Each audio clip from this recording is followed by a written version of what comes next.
അടുത്ത ബോംബ് വരുന്നു. ഹൈഡ്രജൻ ബോംബാണ് അടുത്ത് വരാൻ പോകുന്നത്. ടപ്പടപടപടാ വെളിപ്പൊട്ടും.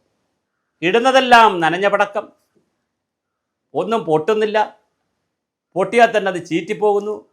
ഇപ്പോഴത്തെ ഹൈഡ്രജൻ ബോംബുമായിട്ടാണ് ബഹുമാനപ്പെട്ട ആദരണീയനായ രാഹുൽ ഗാന്ധി അവർ വന്നിരിക്കുന്നത്. വോട്ട് കൊള്ളയുടെ ഹൈഡ്രജൻ ബോംബ് ഉടനെ വരും. ബീഹാറിലെ വോട്ടർ അധികാർ യാത്രയ്ക്ക് സമാപനത്തോടനുബന്ധിച്ച് ഹൈഡ്രജൻ ബോംബാണ് വരാൻ പോകുന്നത്. ഉടൻ വരും ഹൈഡ്രജൻ ബോംബെന്ന് ലോകസഭാ പ്രതിപക്ഷ നേതാവ് രാഹുൽ ഗാന്ധി BJPക്കും തെരഞ്ഞെടുപ്പ് കമ്മീഷനുമെതിരെ രാജ്യവ്യാപക പ്രചരണം നടത്തുമെന്ന് സൂചന നൽകി. ബീഹാറിൽ ആഗസ്റ്റ് 17 ആരംഭിച്ച വോട്ടർ അധികാർ യാത്ര ഇന്നലെ പാറ്റ്നയിൽ സമാപിച്ച പരിപാടിയിലാണ് വന്നിരിക്കുന്നത്. പോരാട്ടത്തിൻ്റെ പുതിയ പോർമുഖം തുറക്കുമെന്ന് രാഹുൽ ഗാന്ധി പറഞ്ഞിരിക്കുന്നു. എന്തായാലും വലിയൊരു ചാൻസാണ്, ഒരു കച്ചിത്തുരുമ്പാണ് കിട്ടിയിരിക്കുന്നത്. അതിൽ പിടിച്ചു കയറുന്നുണ്ട്, വക്കോൽ തുരുമ്പിൽ പിടിച്ചു കയറി കയറാക്കി മാറ്റുമെന്ന് തന്നെയാണ്. BJPയും തെരഞ്ഞെടുപ്പ് കമ്മീഷനും ചേർന്ന് വോട്ട് മോഷ്ടിക്കുകയാണെന്നുള്ള ഒരു ആരോപണം പാറ്റ്നയിലും അദ്ദേഹം ആവർത്തിച്ചു. മഹാദേവപുര നിയമസഭാ മണ്ഡലത്തിലെ വോട്ടർ പട്ടിക ക്രമക്കേടുമായി ബന്ധപ്പെട്ട് അണുബോംബിന് പിന്നാലെ ഹൈഡ്രജൻ ബോംബ് വരുന്നു എന്നാണ് അദ്ദേഹം പോകുന്നത്. വോട്ട് കൊള്ള രാജ്യമെമ്പാടും തുറന്നു കാട്ടും.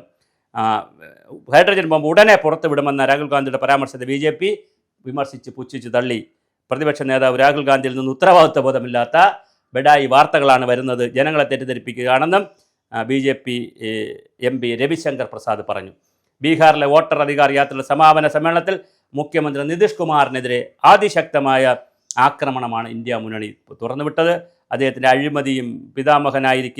അഴിമതിയുടെ ഭീഷ്മ പിതാമഹനായിരിക്കുകയാണ് നിതീഷ് കുമാർ എന്നാണ് തേജസ്വി യാദവ് ആരോപിക്കുന്നത്. നിതീഷിൻ്റെ സോഷ്യലിസ്റ്റ് ചിന്താഗതി ഇപ്പോൾ എവിടെ പോയെന്ന് കോൺഗ്രസ് അധ്യക്ഷൻ മല്ലികാർജ്ജുൻ ഖാർഗെ ചോദിച്ചു.